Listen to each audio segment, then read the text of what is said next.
I remember the weight of that morning. The air was sharp, the kind that makes you breathe slower, as if the world itself was holding its breath. I stood by the casket of my daughter, my only child, my knees weak, my hands trembling not from age but from something deeper. Grief is a strange thing. It does not simply sit in your chest. It seeps into your bones, it bends your spine, it makes every step heavier than the last. The church was filled with people. Old neighbors, co-workers, friends I hadn't seen in years. They lined up, offered hands, muttered the usual words, "I'm sorry for your loss. She was such a kind soul. She went too soon." I nodded. I thanked them. But inside, all I could hear was silence, because no words can fill the space where your child used to be. Beside me, wrapped in a blanket far too big for his little body, was my grandson.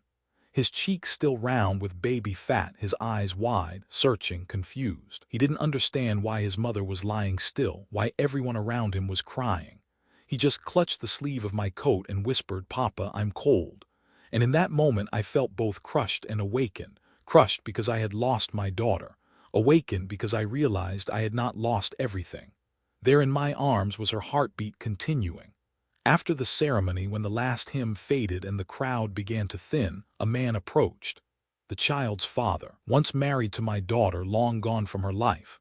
He hadn't been there when she was sick. He hadn't stood by her side in the hospital. And now, at her funeral, he arrived with a smirk that barely disguised calculation. He bent down toward the boy, patted his head as if claiming a prize. Then he looked at me. "You're too old to raise him," he said, almost casually. "Best if he comes with me. I'll take care of the paperwork." I stared at him for a long time. I could smell the alcohol on his breath, see the way his tie was loosened, as though this whole day was nothing more than an inconvenience. And inside me, something broke. All those years flashed in front of my eyes. The nights I worked double shifts to buy my daughter her first bicycle. The winters we spent huddled under the same blanket when the heater gave out. The day she graduated, and I clapped so hard my hands ached. And now, this man who had abandoned her wanted to claim her son. Not out of love, but out of duty, or worse, out of greed. I pulled the boy closer to me. He buried his face in my coat. And I whispered, not to the man, not even to myself, but to the daughter I had just buried, "Don't worry. I will not let him go. He is safe with me." That night the house was unbearably quiet. Her room was untouched, her books stacked neatly, her jacket still hanging on the chair, the faint scent of her perfume lingering. I stood in the doorway, the boy asleep in my arms, and I felt the years pressing down on me. I was 67. My back ached when I carried groceries. My savings barely stretched to cover the mortgage, and the pills lined up on my nightstand. By every practical measure, I was not fit to raise a child. But love does not measure the way practicality does. Love counts in sleepless nights, in empty pockets, in sacrifices that never make it to paper but carve themselves into your soul. And so, as I laid him gently on the bed that once belonged to his mother, I made a silent vow. I would raise him. No matter how many years I had left, no matter how heavy the burden, I would not let my daughter's child grow up feeling abandoned. Because when life strips you of everything you thought you couldn't live without, it also whispers a truth. Sometimes, the last thing you have left is the most important thing you will ever hold. And in my arms, on that cold night after the funeral, I was holding not just a boy, I was holding my reason to keep going. That was the day grief gave birth to duty.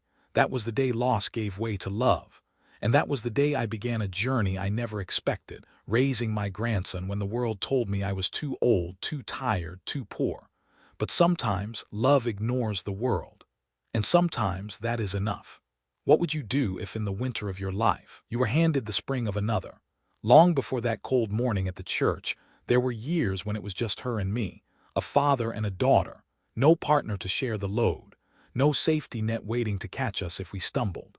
I can still hear the clatter of dishes in the tiny kitchen where she grew up, the tap of her shoes on the linoleum floor as she ran circles around me while I stirred a pot of soup that smelled more of water than broth. I used to laugh, telling her it was our secret recipe. She would giggle, and in her laughter I found strength to pretend it was enough. Money was always thin, like a blanket too short to cover both your shoulders and your feet. There were weeks when the sound of the mailbox made my chest tighten because it meant bills, overdue notices, numbers I didn't want to face. And yet somehow we managed. A late-night shift at the factory, An extra day hauling crates down at the docks. Calluses grew on my hands, but so did pride, because every blister meant my daughter would eat, would learn, would keep dreaming. She had big eyes, always curious, always hungry for more than I could give. She would bring home permission slips for field trips, and I would sign them with a smile, even when I knew I'd be working double hours just to afford the $5 fee. I still remember the smell of diesel on my clothes when I returned from work, handing her a crumpled bill for her class project. She would hug me so tightly that for a moment, I forgot about the exhaustion crawling up my spine. There were winters when the heater barely hummed.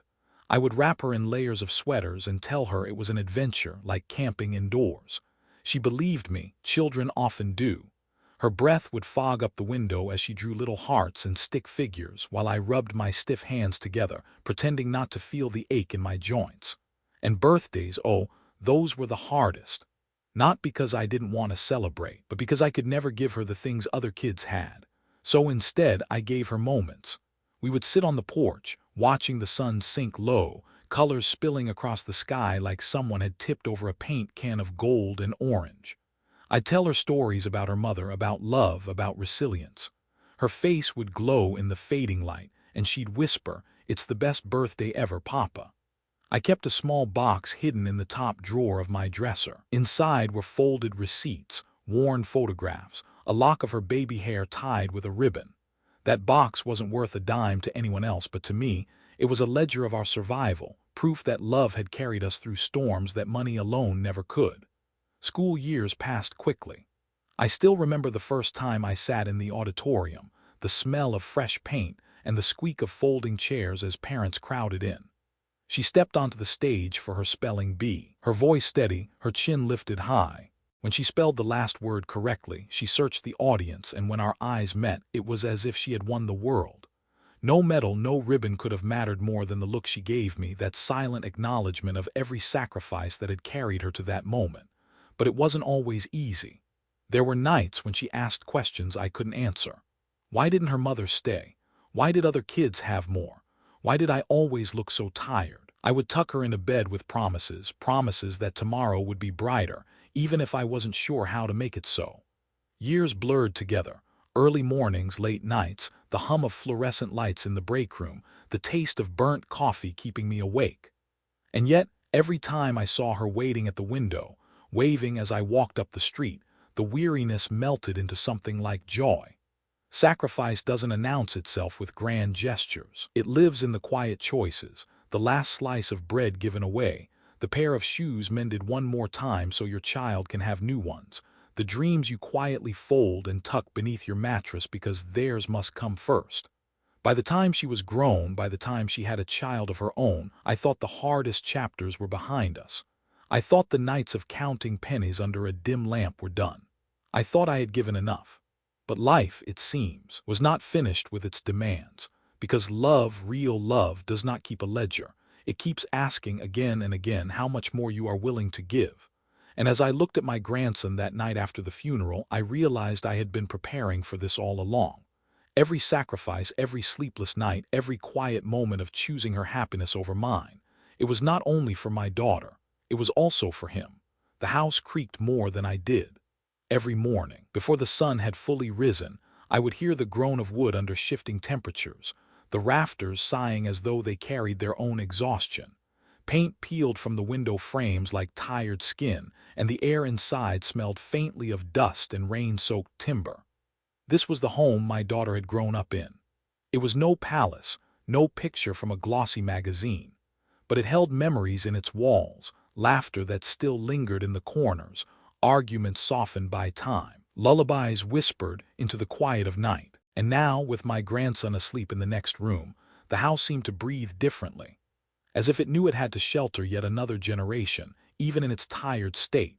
But I knew its limits just as I knew mine. The furnace rattled like an old man clearing his throat, coughing out warmth in fits and starts. When the wind pressed hard against the windows, I worried the panes might crack, sending in a rush of cold that neither blankets nor sweaters could truly keep out. Still, I patched and repaired, hammer in hand, nails clenched between my teeth, determined to keep it standing for him if not for me. The car was no better. A faded sedan that had seen more winters than I could count, its paint dulled to the color of old pewter. The muffler growled when I turned the key, and sometimes the engine hesitated as if it, too, needed to be coaxed out of bed. I'd sit there in the driver's seat, the cracked vinyl sticking to my coat, whispering encouragement like one might to an aging friend. "Come on now, just one more mile. Just one more trip to the store. We can do this together." Every errand carried risk. A sputter at the stoplight, a stall in the grocery parking lot, the sharp embarrassment of strangers glancing as I lifted the hood and muttered prayers to machinery that had long since given up believing in miracles. But that car was the bridge between my home and the rest of the world. Without it, medicine couldn't be picked up, food couldn't be bought, and the small boy in the backseat couldn't be taken to school someday. So I drove it cautiously, faithfully, as though sheer willpower might keep the wheels turning. Old age is a peculiar burden. It is not only the stiffness in your joints or the way your breath shortens on the stairs. It is the constant negotiation with yourself, what you can still do, what you must let go, and what you will attempt anyway because someone else depends on you. Each morning I felt the weight in my knees before I even left the bed. My fingers tingled with a dull ache as I buttoned my shirt. And yet when I heard the soft stirrings of my grandson waking, I found myself moving faster than I thought possible. Age slows you, but love makes you hurry. Sometimes at night, when he was asleep, I sat alone at the kitchen table. The single light bulb buzzed faintly, casting a yellow glow on the worn surface. I would lay out the bills, electric, water, mortgage, and shuffle them like cards in a game I could never win. My eyes blurred as I tried to calculate what could be delayed, what must be paid. The numbers were unforgiving, each one a reminder that time and money were both slipping through my fingers. Yet amid that heaviness, there was an odd clarity. I had been here before in different ways. With my daughter when she was small, I had balanced the same precarious scales of income and need. Back then, I told myself it was temporary, that better days lay ahead. Now, with years stacked upon me, I knew better days were not promised. But still, I made the same choice to keep going. On weekends, I took him outside into the yard. The grass was patchy, earth showing through like the scalp of an old man. But to him, it was a field of wonders. He chased shadows, giggled at butterflies, pressed small hands against the bark of the oak tree that had stood longer than I had lived here. I watched him from the porch, feeling the sun warm my face, and thought, perhaps this place, worn as it is, could still be enough. Not perfect, not easy, but enough. There are moments when age feels like a thief, stealing your speed, your balance, your ease. But there are also moments when it feels like a teacher. Sitting there, watching him tumble in the grass, I realized that everything I had, broken car, weary house, tired body, was still more than nothing. It was a foundation, however fragile, on which a child could stand. And so, each morning I rose with the creak of the floorboards, started the reluctant car, stretched aching muscles, and told myself, not today, not yet. There is still work to be done.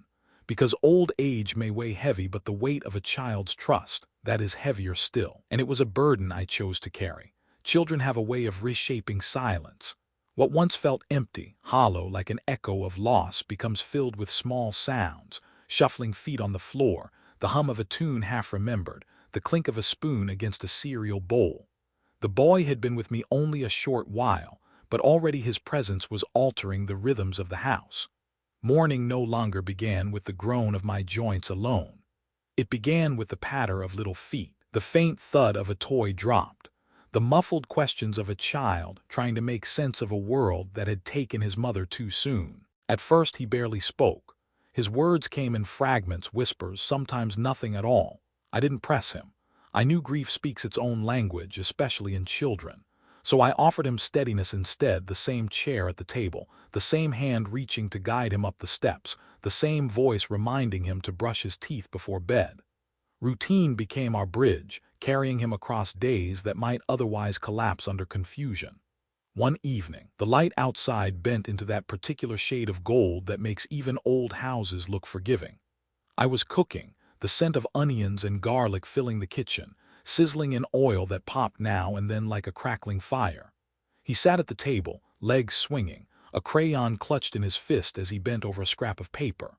He had been drawing for nearly an hour, quiet, intent, tongue peeking from the corner of his mouth in concentration. When he finally looked up, his eyes met mine and he lifted the page. A figure with stick arms and a crooked smile holding the hand of a smaller figure. Beside them, in uneven letters, he had written, "Me plus Dad." For a moment I thought I had misread it. The word was shaky, uncertain, but clear enough to pierce me where no blade ever could. I turned slowly, spatula still in hand, and asked, almost afraid of the answer, "Who's this?" He pointed to the taller figure. "You," he said simply. The kitchen went very still. The pot hissed, the onions browned, but all I heard was the thudding of my own heart. He had called me Dad. Not Grandpa, not Papa, Dad. I felt something loosen inside me, something I had been holding tight since the funeral. Grief had kept me braced, clenched, always ready for the next blow.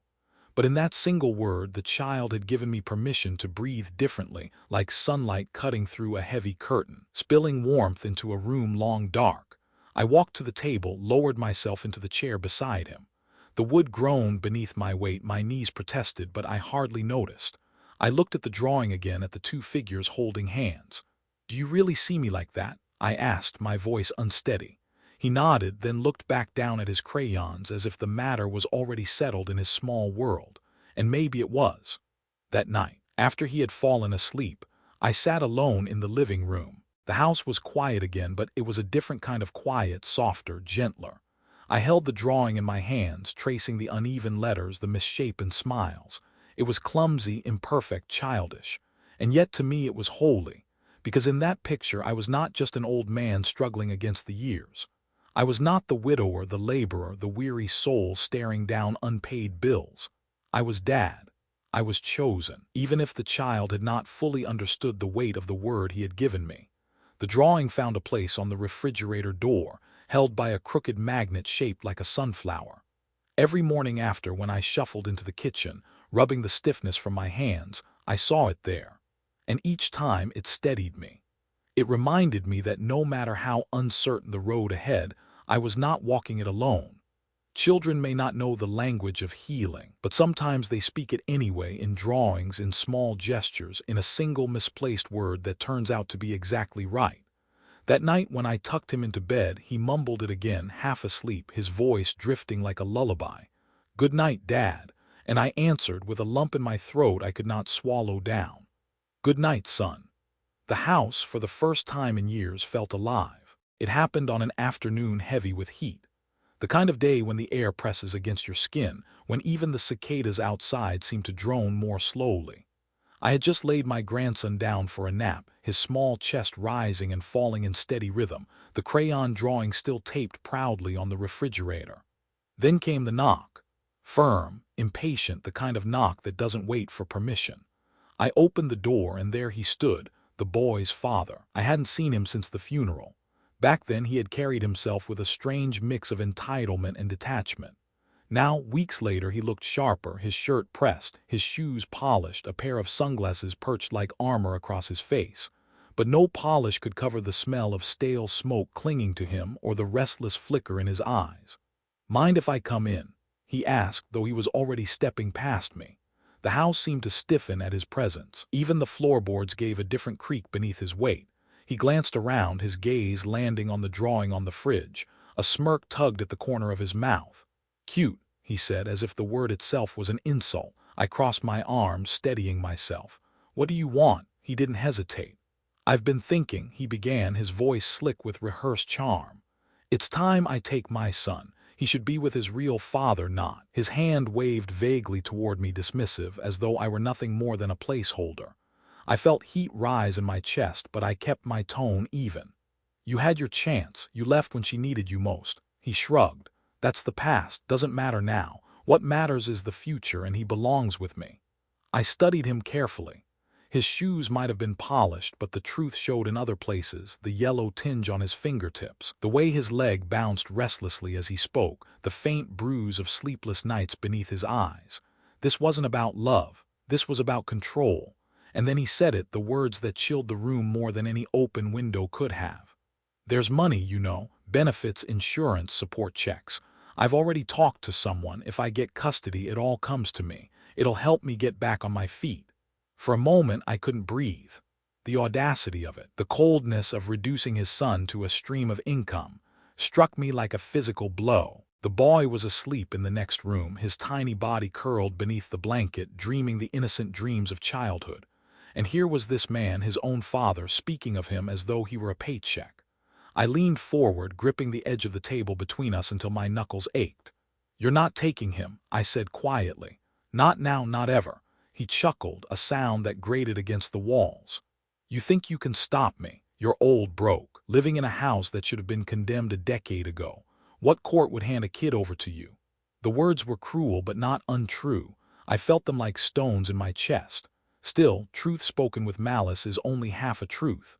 What he could never understand was the other half, the half written in sleepless nights, in sacrifice, in love that outlasts disappointment. I stood, my chair scraping loudly against the floor.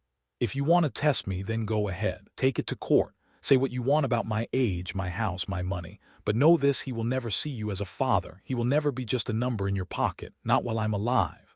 For the first time his smirk faltered. He shifted, uncomfortable, as though my conviction unsettled him. But then he straightened, slipping the sunglasses back over his eyes like a curtain closing on a stage. "We'll see," he muttered, heading for the door. The slam reverberated through the house, shaking picture frames on the walls. I stood there long after he left, the echo still ringing in my ears. The house felt heavier, the air thicker. And yet when I looked at the drawing on the refrigerator, two stick figures holding hands, I felt a different kind of weight pressing down. Not fear, not despair, but resolve. I knew then that this was only the beginning. The house always settled into quiet after dusk. By 9, the boy was asleep, the rise and fall of his small breath steady in the next room. The hum of the old refrigerator was the only sound, broken now and then by the sigh of wind sneaking through a crack in the window frame. I sat at the kitchen table with a cup of weak tea, the steam curling upward like a faint ghost. Bills were spread in front of me, numbers marching across paper in unforgiving ink. I rubbed my eyes, tired beyond measure, when suddenly, the crunch of tires on gravel. A car pulled into the driveway. Headlights swept across the faded curtains, throwing long shadows across the walls. My chest tightened. Only one person would come this late. I didn't move at first. I waited, listening. The car door opened, then closed with a dull thud. Moments later, a voice, low, muffled, carrying through the still night air. I rose, heart pounding, and edged toward the front of the house. Through the thin wood of the door, I heard him. The boy's father. He wasn't alone. Another man's voice answered him, rough, impatient, tinged with a smoker's rasp. I pressed my ear close, careful not to rattle the doorknob. The porch light was off. They couldn't see me standing there. "Yeah, I'm telling you, once I get the kid, it's money in the bank," the father's voice said. "You know how it works. Custody means the checks come to me. State support, her insurance payout, everything. It's just sitting there waiting." My stomach turned. I gripped the frame of the door to steady myself, nails digging into the wood. The words weren't just callous, they were calculated. Every syllable stripped my grandson of humanity, reducing him to a figure on a balance sheet. The second man grunted. "And the old man, he's stubborn. You really think you can pull it off?" A pause, then the father's voice again, low and venomous. "He's frail. Look at him, living in that shack, driving that wreck of a car. A judge won't give him a kid. I'll make sure of it. I'll paint him as unfit, senile if I have to. By the time I'm done, they'll hand the boy over without question." My breath caught. The audacity, the cruelty, plotting not only to take the child, but to strip me of dignity in the process. For a moment I felt years heavier, my body sagging under the weight of those words. But then I thought of the boy, his crayon drawing, his small hand curled into mine at night. And something hardened inside me. The second man gave a short laugh. "Well, if it's all about the cash, make sure you don't screw it up. Paperwork, lawyers, the whole deal, costs money up front." "I'll get it," the father muttered. "I always do." Their voices faded as they walked back toward the car. The engine roared to life, coughing once before steadying. Headlights sliced across the room again, then disappeared down the road, swallowed by the night. I stood there in the dark, my hands trembling. Not from fear, but from rage. Rage so sharp it made my vision blur, so deep it echoed in my bones. I turned slowly, my eyes landing on the boy's bedroom door. Behind it he slept peacefully, unaware of the storm gathering just outside. I walked to him, opened the door quietly, and stepped inside. The room smelled faintly of crayons and laundry soap. Moonlight spilled through the curtains, painting pale stripes across the bed. He was curled on his side, lips parted, one hand tucked beneath his cheek. I knelt beside him, brushed a stray hair from his forehead, and whispered, barely audible even to myself, "They won't take you, not while I have breath left in me." My knees protested as I stood, but I felt stronger than I had in years. The truth I had overheard was cruel, but it was also clarifying. Now I knew without doubt, without hesitation, what I was up against.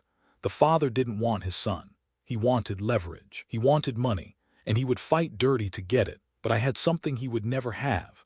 Love that asked for nothing in return. Love that had carried me through decades of sacrifice. Love that would not surrender, no matter how tired, no matter how old. I blew out the candle on the table, plunging the house into darkness. The night closed around me, thick and heavy. But inside, a fire had been lit, and it would not go out. The house was dark except for the dim glow of a single lamp.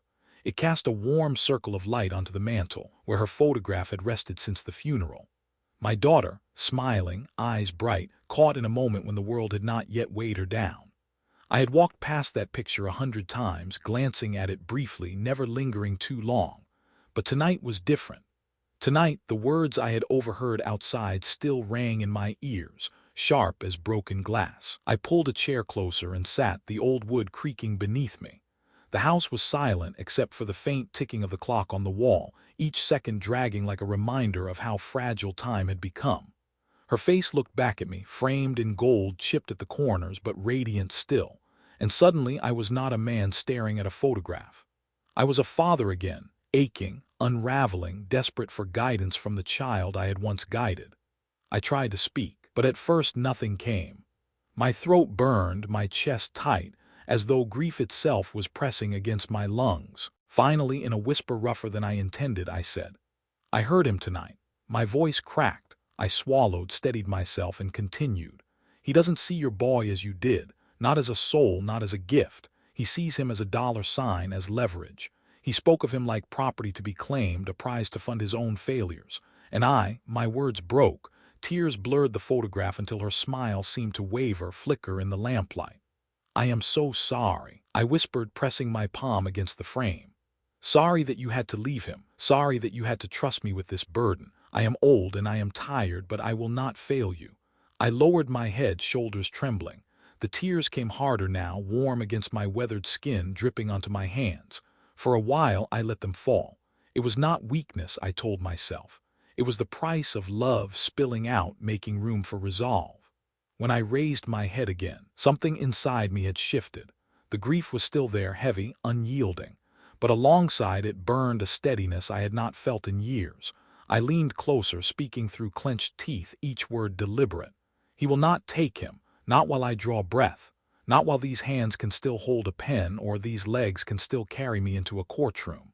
I swear to you I will protect your son as if he were mine. No judge, no lawyer, no smooth-tongued lie will change that." The photograph reflected my face back at me, lined, worn, but alive with something fierce. I saw in myself the man I had been when she was a child, the one who worked nights and mornings, who stretched pennies into meals, who never let go even when the world told him to. I stood then, knees aching but spine straight. I took the photograph from the mantel, held it close against my chest. Her smile pressed into the fabric of my shirt, blurred by my tears. "You gave me everything worth living for," I murmured. "And now, through him, you give me one last purpose." The clock struck midnight, its chime echoing softly through the house. I returned the picture to its place, but the vow lingered, written not in air but in blood and bone. Before heading to bed, I walked once more to the boy's room. He stirred slightly as I opened the door, his small body curled beneath the blanket. I listened to the rhythm of his breathing, steady, untroubled. I brushed my fingers against his hair and whispered, "She wanted me to protect you, and I will, always." The room smelled faintly of soap and pencil shavings. Moonlight spilled across his pillow, pale and quiet. For the first time in weeks I felt not just sorrow but resolve, a steel thread woven into the fabric of my grief. I left the door open a crack as I returned to my own room. The night outside was thick and still, but within me something had awakened. A flame, a promise, a vow that no storm, no threat, no courtroom could shake. And though I was old, though my body ached and my resources were thin, I lay down with one truth etched into my soul: I would fight. The morning after my vow, the world looked the same, sunlight stretching through tired curtains, the kettle whistling faintly on the stove, but I felt different. Something had hardened in me, something unshakable. By mid-morning, I found myself sitting in the cramped waiting room of a law office in town. The air smelled faintly of coffee and paper, a mix of sharp ink and old carpet. A receptionist with tired eyes tapped away at a keyboard, barely glancing up as she said, "He'll be with you shortly." I clutched my worn cap in my hands, twisting the brim nervously. I had been in courtrooms before, traffic tickets, once for a property dispute long ago, but never for something like this. This was no ticket to pay, no fine to negotiate. This was my grandson's future. When the lawyer arrived, he wasn't what I expected. Younger, maybe late 30s, his tie loose at the collar, a man who seemed already burdened by too many battles. But his handshake was firm, and his eyes, though tired, held a certain steadiness. "Tell me everything," he said, and so I did. I told him about the funeral, about the nights alone with the boy, about the knock at the door and the words I had overheard in the dark. I did not embellish. I did not need to. The truth itself was heavy enough. When I finished, he leaned back in his chair, arms crossed. "I'll be honest with you," he said. "Courts lean toward biological parents. It's uphill for a grandfather, especially at your age. They'll ask if you're financially stable, if your health allows you to raise a child. The other side will exploit every weakness." His words landed like blows, though none were unexpected. I nodded slowly. "I understand, but I won't back down." A flicker of something passed across his face. Respect, maybe pity, I couldn't tell. "All right," he said. "Then we'll fight."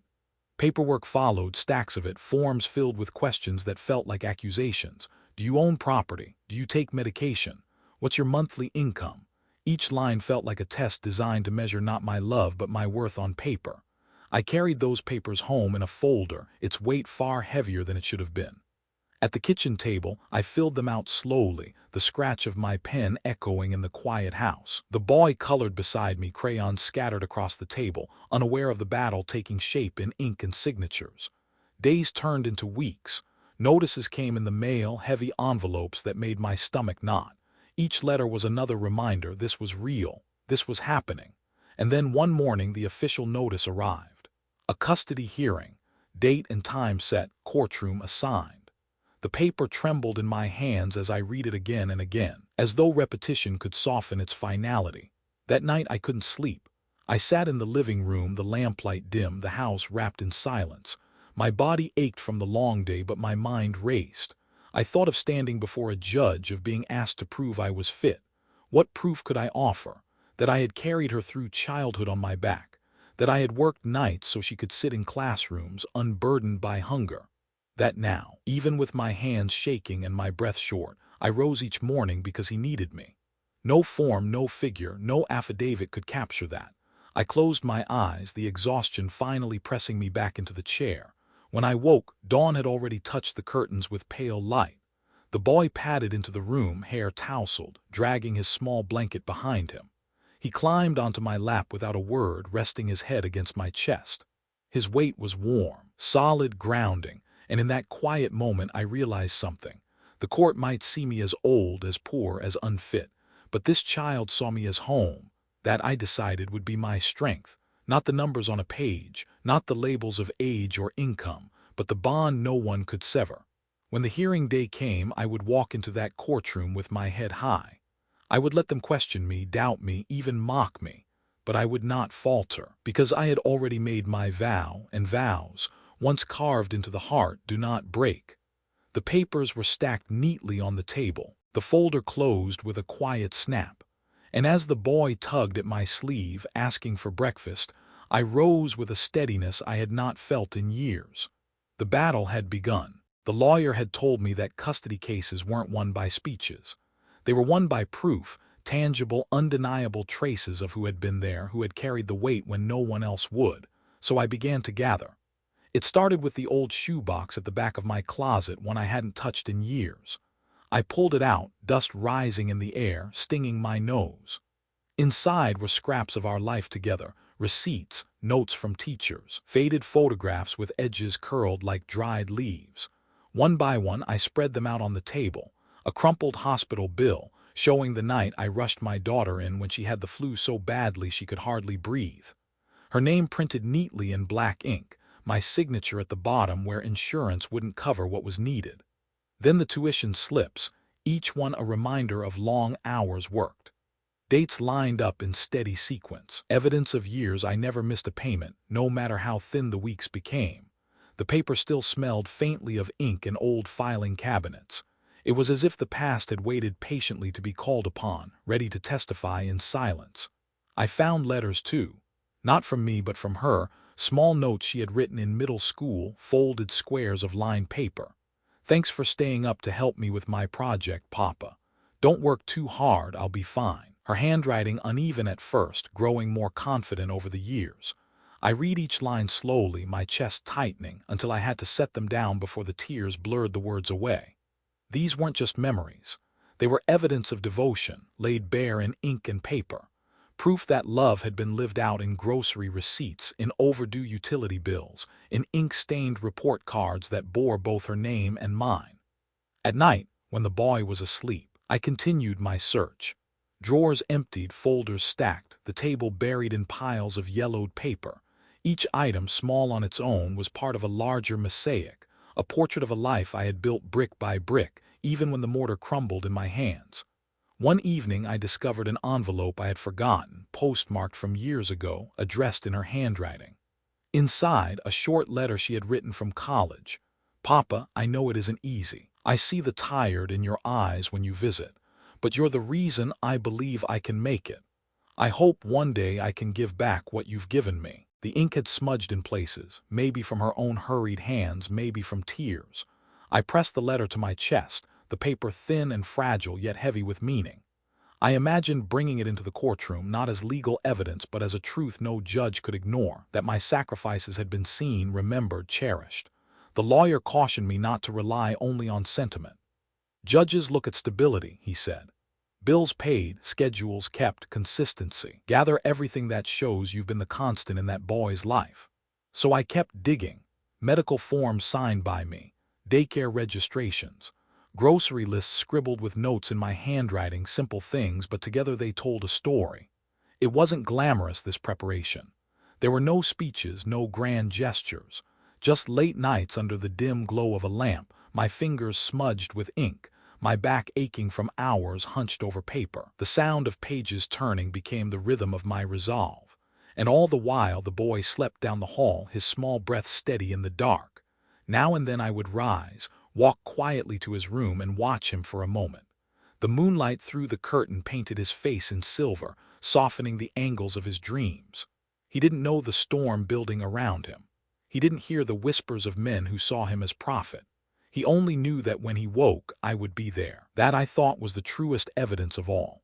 Not the papers, not the signatures, not the faded receipts, but the daily, relentless presence of love. Still, I collected it all, every scrap, every trace, because I knew the day was coming when I would have to hold it up, not as memory, but as proof. And when that day came, I wanted the truth laid out so clearly that even those who doubted would have to see. This was not about money.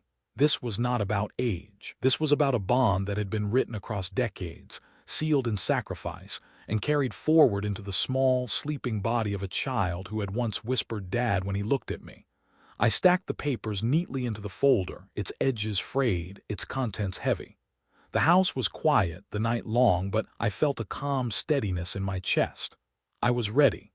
The idea came to me late one night, while I was sitting at the kitchen table, with the folder of papers spread open before me. I stared at the evidence I had collected, receipts, letters, school forms, and I knew it still wasn't enough. Proof of love and sacrifice mattered to me, but in court, what mattered was truth that couldn't be denied. And truth, I realized, could sometimes be coaxed out in the most ordinary of ways. That was when I thought of the phone. It wasn't a plan born of cleverness, but of necessity.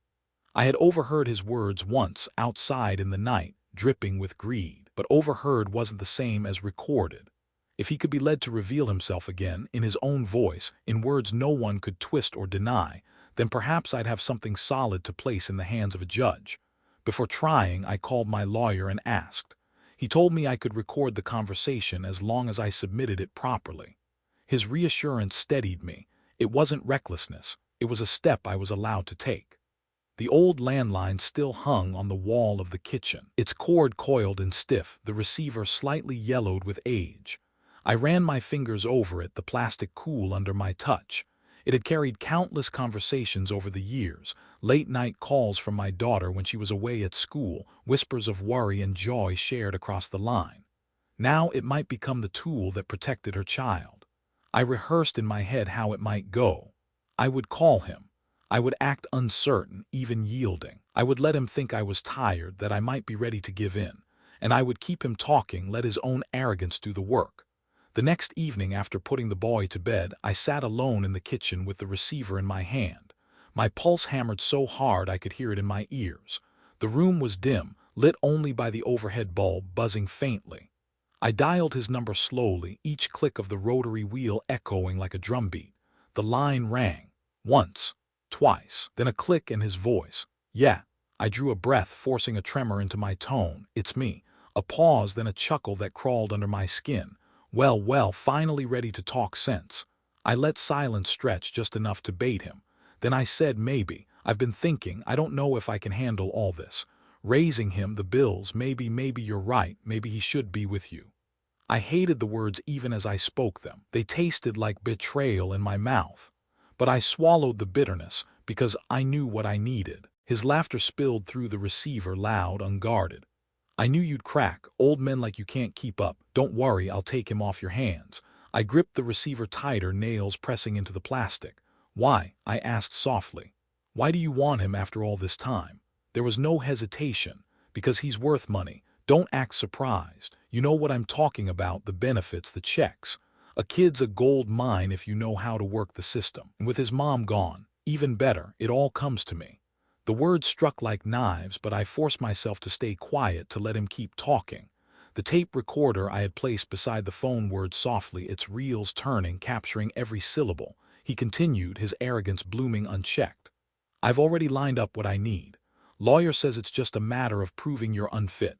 That shouldn't be hard. You're broke, living in that dump, driving junk. Honestly, the judge will probably thank me for stepping in." Each insult landed heavy, but beneath the sting was something sharper, proof. The very thing I had been waiting for. I let the silence hang as though I were considering his words.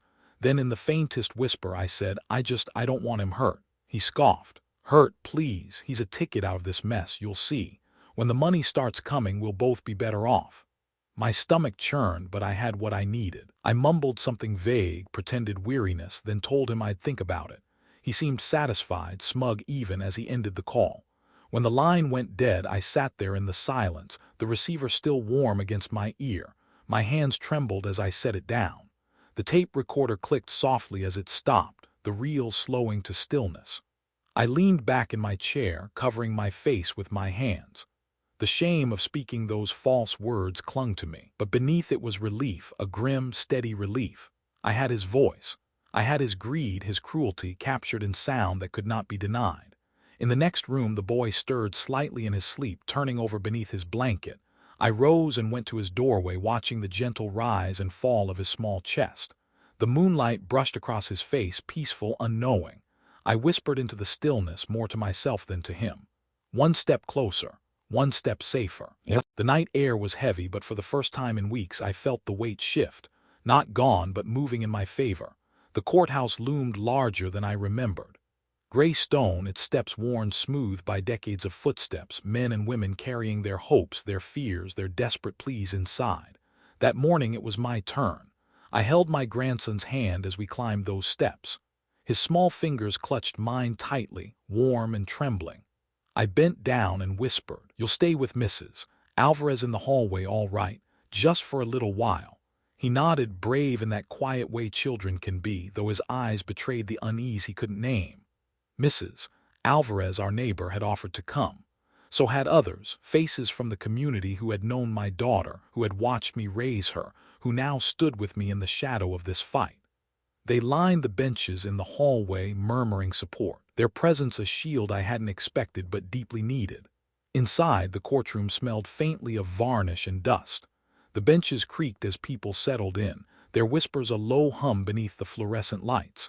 At the front, the judge sat high above us, robes dark as the weight of law itself. I had imagined this moment countless times, but standing there, the gravity pressed against my chest until my breath came shallow. On the other side of the aisle he appeared, my grandson's father. His suit was new, sharp lines and polished shoes that caught the light. But beneath the fabric I still saw the man I had overheard in the dark, the man who had spoken of his own son as prophet. He adjusted his tie, his smirk faint but present as though he had already won. The proceedings began, words echoing in formal cadence: petition, custody, fitness to provide. I sat with my lawyer at my side, a folder of documents heavy in my lap. Every sound seemed amplified: the shuffle of papers, the cough of someone in the back, the scratch of a pen against a notepad. When it was his turn, he rose smoothly, voice practiced, polished. He spoke of being the boy's rightful parent, of wanting to provide stability, of reclaiming his role. He painted me as an old man worn down by years, living in a house too fragile for a child, driving a car that could fail at any moment. Each word was a strike, designed to chip away at me, to make me smaller in the judge's eyes. My hands tightened around the folder until my knuckles whitened. I could feel the burn of humiliation creeping up my neck, but I did not look away, because I knew the truth was waiting just beneath the surface. When my turn came, I rose slowly, the effort of age clear but my spine straight with resolve. My lawyer guided me with questions, but it was my voice that filled the room. I spoke of mornings making breakfast, of evenings spent helping with homework, of doctor's visits, of bedtime prayers whispered into the dark. I laid out the receipts, the letters, the bills, a paper trail of devotion that had spanned decades, first for my daughter, now for her son. The judge listened, his expression unreadable, but I felt the room shift, not in noise but in stillness. The community behind me leaned forward, breathing with me as though willing my words into strength. And then came the moment I had been waiting for. The tape recorder. Its small body looked almost laughable on the evidence table, reels inside ready to speak for me. The judge leaned forward, adjusted his glasses, and gave a small nod. "This has been admitted into the record," he said. Only then did my lawyer press play. The static hissed, then his voice poured into the courtroom, unmistakable, greedy, cold. "I've been thinking, once I get the kid, it's money in the bank." His laughter followed, harsh against the walls, before spilling into his plans, how he would prove me unfit, how the checks would come to him. A murmur rippled through the benches. Some gasped. Others shook their heads in disgust. Even the judge's brows furrowed. Across the aisle, his face drained of color. The polished mask cracked, the smirk vanished. For the first time he looked small, caught in the light of his own words. I sat back down, my chest heaving not from age but from release. For weeks I had carried his threats like stones in my pockets. Now they were no longer mine to bear. They were his, and everyone had heard them. In the hallway afterward, the boy ran into my arms, burying his face against me. The weight of him, the warmth, steadied me more than any verdict could. Around us, neighbors clasped my shoulder, whispered encouragement, their presence wrapping around us like a quilt stitched of loyalty and love. The battle wasn't over, but for the first time, I felt the scales shift, ever so slightly in our favor. The courtroom had grown heavy with silence after the recording ended. Every word of his cruelty lingered in the air, thick as smoke. But the fight wasn't finished. He still had his lawyer, sharp-tongued and relentless, ready to twist shadows into doubts. They called me back to the stand. Questions rained down about my age, my health, my income. Each answer felt like peeling back another layer of my vulnerability for all to see. I could hear the scrape of the lawyer's pen, the shuffle of papers as if they were building a tower meant to collapse on me. "You're nearly 70, the lawyer said, voice smooth as glass. "You take medication for blood pressure, don't you? You admit your home is in disrepair. How can you expect to raise a child in such conditions?" I sat tall, though my hands trembled in my lap. "Because I already am," I said. "Every morning, every night, every moment between. He is safe, he is fed, he is loved. That is the condition of my home." There was a stir among the benches behind me, but the lawyer pressed on, lips curling faintly. "You've brought receipts, bills, scraps of paper, sentiment, nothing more. Where is your proof that you can truly provide? Where is the evidence that you are fit?" For a heartbeat, doubt flickered across the judge's face. The lawyer leaned back, confident he had struck the fatal blow. and then my attorney reached for the folder at his side. "Your Honor," he said, rising, "there is one more piece of evidence." He placed a sealed envelope on the table, its paper yellowed, edges worn with age. The room seemed to lean forward as he opened it carefully, drawing out a letter. He handed it to the bailiff, who delivered it to the judge. It was my daughter's handwriting. I recognized it instantly, the uneven strokes, the way her letters slanted as if always reaching forward. The judge adjusted his glasses and began to read aloud. "Papa, I know it isn't easy. I see the tired in your eyes when you visit, but you're the reason I believe I can make it. I hope one day I can give back what you've given me."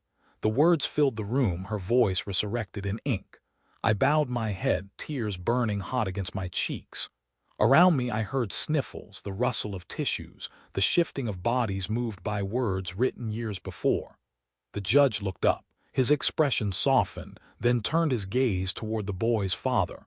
"Do you have anything to add?" The man shifted in his seat, jaw tight, eyes darting. For the first time he looked cornered. He muttered something about the letter being irrelevant, just sentiment.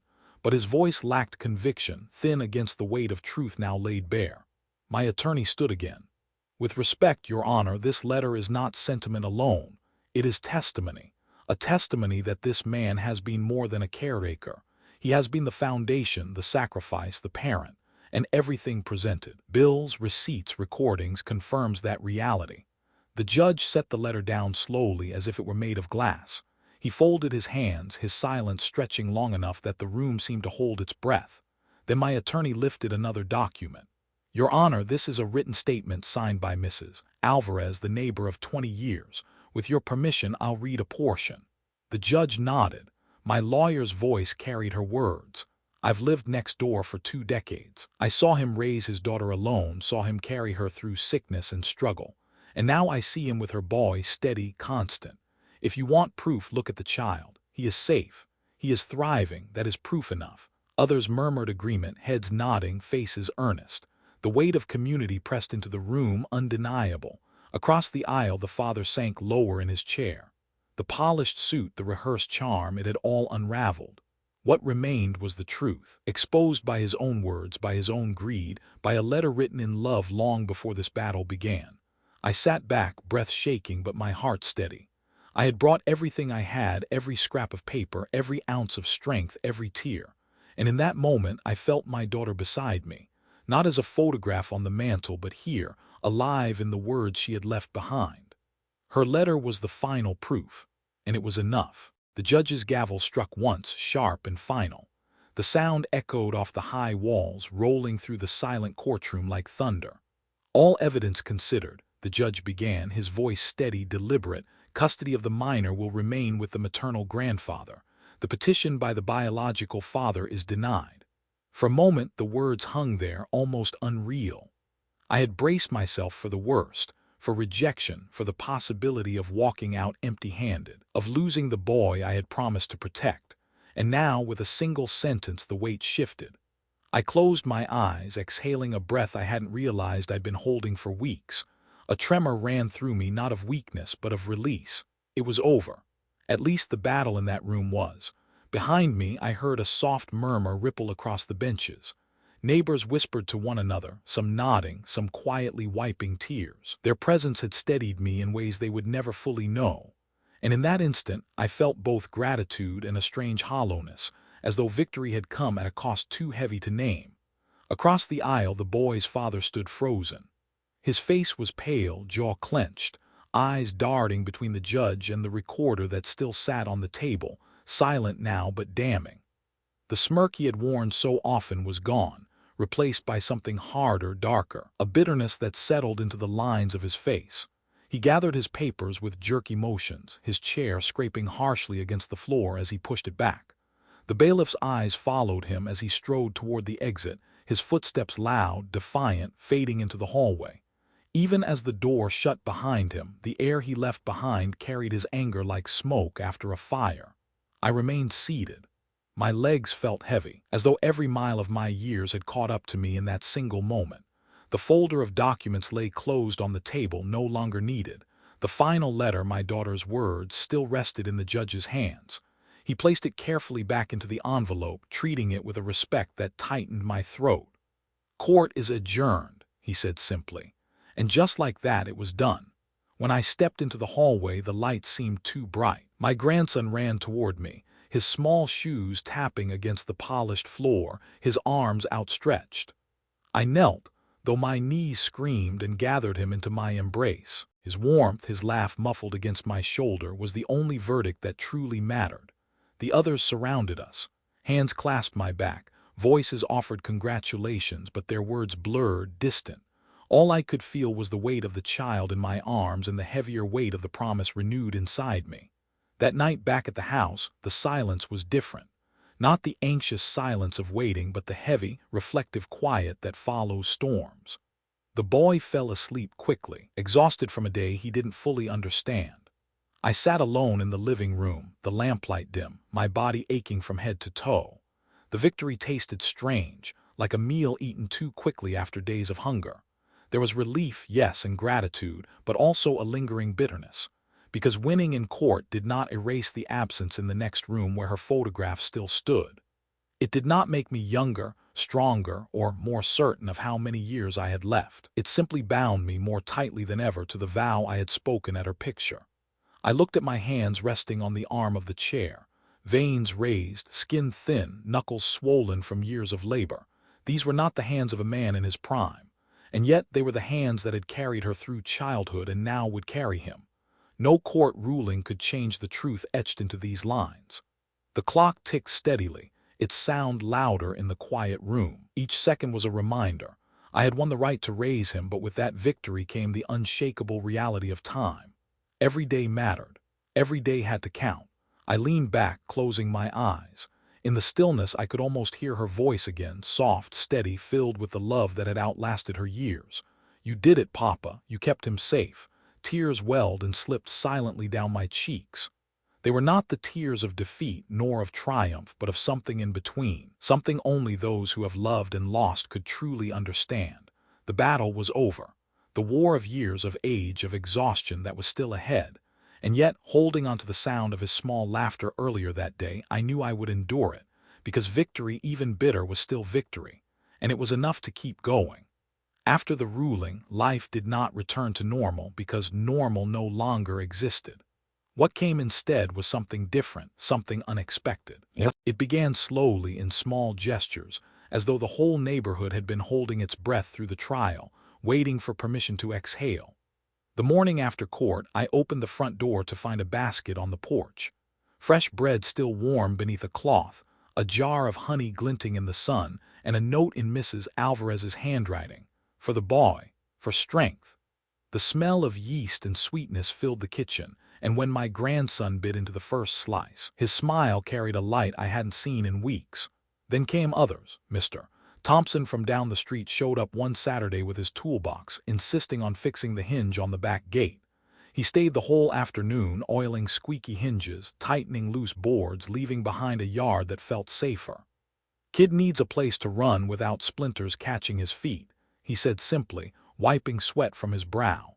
At first, I resisted. Pride has a way of tightening its grip on men like me, men who have built their lives on self-reliance, who have patched roofs and balanced bills without asking for help. But one evening, as I sat watching the boy chase fireflies in the yard, laughter echoing through the dusk, I realized this wasn't charity. It was something else. It was family, arriving without bloodlines, binding itself with presence instead of name. On Sundays, the church ladies began to include us in their casseroles and pies. Aluminum pans covered in foil appeared at our door, carrying the scents of roasted chicken, baked macaroni, apple crumble spiced with cinnamon. The boy would lift the lids with wide eyes, inhaling deeply, declaring each one his favorite before even tasting it. Their kindness filled more than our plates. It filled the spaces in the house where grief had once settled like dust. One afternoon, I found him sitting on the porch steps with young Daniel, the paper boy. Daniel had spread out his comic books, colors bright under the afternoon light, and was showing him how to read the panels. The boy leaned in close, laughing at the drawings, his small finger tracing the speech bubbles. When Daniel left, he waved from his bike and called back, "See you tomorrow, champ." My grandson beamed as though he had been given a brother for the day. The truth dawned on me slowly. Love doesn't only trickle down through generations, it can flow sideways outward in all directions. It arrives in neighbors who fix fences, in teenagers who share comic books, in women who bake pies just to see a child smile. Still, there were nights when the weight pressed heavy, when my body ached after long days, when the uncertainty of years left made me stare too long at the ceiling in the dark. But in the morning, I would find another note tucked under the door, offers to drive us to the doctor, to watch him for an hour if I needed rest, bring over hand-me-down clothes. Each gesture was a reminder. I was not carrying this alone, no matter how much my pride wanted to believe otherwise. One evening, as the sun dipped low, painting the sky in streaks of rose and amber, the boy climbed into my lap on the porch swing. The wood creaked under our combined weight, the chain groaning softly with each sway. He leaned against me, sticky with the remnants of the honey bread misses Alvarez had given him, and whispered, "We have a big family now, don't we, Dad?" The word struck deep again, Dad, but this time it carried more than just the bond between us. It carried the laughter of neighbors, the warmth of shared meals, the steady hands that had begun to hold us up when my own strength faltered. I kissed the top of his head, the scent of soap and sunshine in his hair, and answered, "Yes, son, bigger than we ever knew." The porch light flickered on as night settled around us. Inside, the refrigerator hummed quietly, its door covered now not only with his drawings but with thank-you notes, schedules, reminders written by neighbors who had taken it upon themselves to make sure we were never alone. The house still creaked. The car still coughed on cold mornings. My body still ached with years I could not erase. But the cracks were no longer empty. They had been filled with hands, with voices, with presence. And in those hands, in that presence, we had found something stronger than blood. We had found family. The house was still when evening fell. After the bustle of neighbors, after the laughter of children playing in the yard, after casseroles exchanged and hands shaken at the door, quietness returned, wrapping the rooms in a soft hush. My grandson had drifted into sleep, curled beneath his blanket, his toy truck resting on the pillow beside him. I stood for a long while at his doorway, watching the gentle rise and fall of his chest, listening to the small whistles of breath that only children make. Then with careful steps I closed the door halfway and moved back into the living room. On the mantel her photograph waited. The same smile, the same brightness in her eyes, caught forever in stillness. I lit a single candle in front of it, its flame trembling, bending with the faintest draft from the window. The wax began to melt slowly, the faint scent of honey and smoke curling upward. I sat down in the chair across from her, the shadows flickering on the walls as the flame wavered. For a moment, it felt as though the years folded in on themselves and she was young again, running through the house, her laughter spilling down the hallway. I leaned forward, elbows resting on my knees, and spoke quietly, words meant for no one else. "I kept him safe," I whispered. "The court tried me, the world measured me, but he's here. He's mine to protect, as you asked of me, even without saying a word." The photograph stared back, her smile unchanged. Tears welled in my eyes, blurring the edges of her face, but I didn't wipe them away. They were not weakness, they were part of the conversation. "You would have been proud of him," I said, my voice breaking. "He draws pictures every day, fills the kitchen with them. He's learning to read. He asks questions about the sky, about where the stars go when the sun comes up. You should see the way he tilts his head when he's curious. It's the same way you did as a child." The candle flickered harder then, as if stirred by her unseen breath. I let the silence hold me for a while, the ticking of the old clock the only sound. "Some days I wonder how much longer I can keep going," I admitted. "My bones ache, my lungs grow short, the mirror shows me a stranger older than I feel inside. But then I look at him and I find something left, something I thought had already burned out. It's him. He keeps me moving. He keeps me alive." The flame leaned tall, steady, as though listening. I took the letter she had written years ago, the one read aloud in court, and unfolded it gently, the paper soft and thin now from so many times touched. I read her words again, silently this time, but felt her voice in them. "Papa, I know it isn't easy. I see the tired in your eyes. I hope one day I can give back what you've given me." My throat tightened. I set the letter back down, pressing my hand against it, and whispered, "You gave back more than you know, through him. Through every day I have left with him. That is your gift to me. The wax pooled at the base of the candle, warm and glistening. The flame bent low, then righted itself, small but unyielding.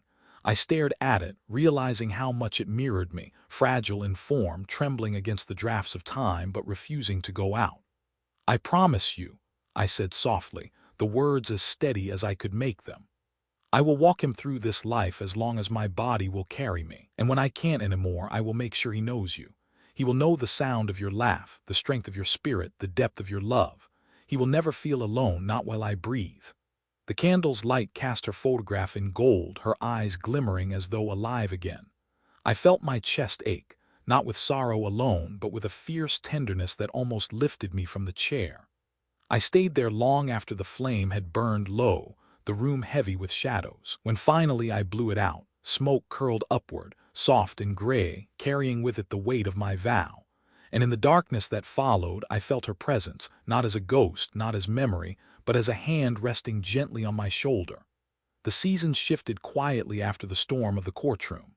Summer's heat gave way to the gentler breath of autumn, leaves crackling beneath our shoes as we walked together down the cracked sidewalks of the neighborhood. The boy clutched my hand, pointing out every pumpkin on porches, every squirrel darting through branches overhead.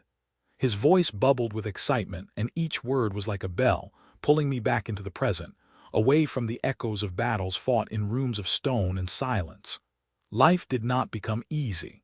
Bills still came, stacked in envelopes that pressed against my chest when I carried them inside. My knees still ached on cold mornings, my breath still shortened when the climb up the stairs stretched longer than it used to. But ease was never the promise. What came instead was presence. And presence, I learned, can be enough. The community continued to wrap around us in ways big and small. Mrs. Alvarez taught him how to knead dough, her kitchen warm with the smell of yeast and butter. Mr. Thompson built a tree swing in our yard, its rope thick and strong, the wood smooth beneath the boy's small hands. Teenagers from down the block walked him to the park after school, their backpacks bouncing as they laughed, treating him like one of their own. In their voices, in their gestures, I saw the truth of family stretched beyond bloodlines, woven in shared moments and ordinary acts of kindness. And in the quiet hours of night, when the house settled and the boy slept deeply, I often sat once more by her photograph. The candlelight flickered, and I whispered updates to her, about his new words, his questions about the stars, his drawings filling the fridge. It was not prayer exactly, but it was something close. A thread between worlds, a father telling his daughter that her child was safe. One morning, as winter crept in and the first frost glazed the grass, he tugged at my sleeve. "Dad," he said softly, his breath misting in the cold air, "do you think Mama can see us from the sky?" The question pierced through me. I crouched down, my knees stiff, and looked into his wide eyes, so much like hers. "I think she sees everything," I answered. "I think every time you laugh, every time you learn something new, she smiles. And every time I hold your hand, she knows we are keeping her love alive." He nodded slowly, as if filing my answer away in some secret drawer of his heart. Then he squeezed my hand tighter. In that squeeze, I felt the weight of choice, because raising him was not only about protecting him from the cruelty of others, it was about giving him something steady to hold, something that would root him when the world became uncertain again.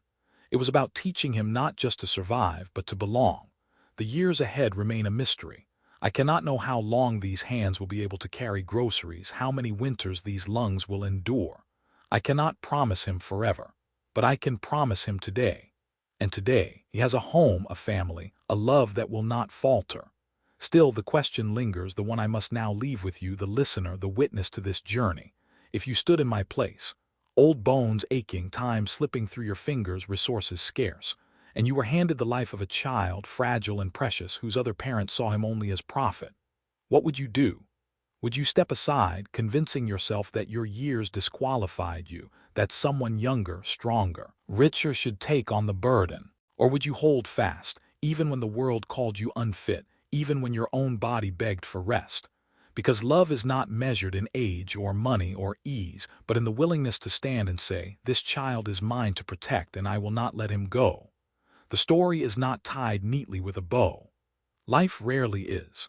There will be more court dates, more bills, more nights when exhaustion presses hard against my ribs. But there will also be birthdays with frosting on small fingers, mornings of sleepy laughter, evenings of whispered questions about stars and mothers in the sky.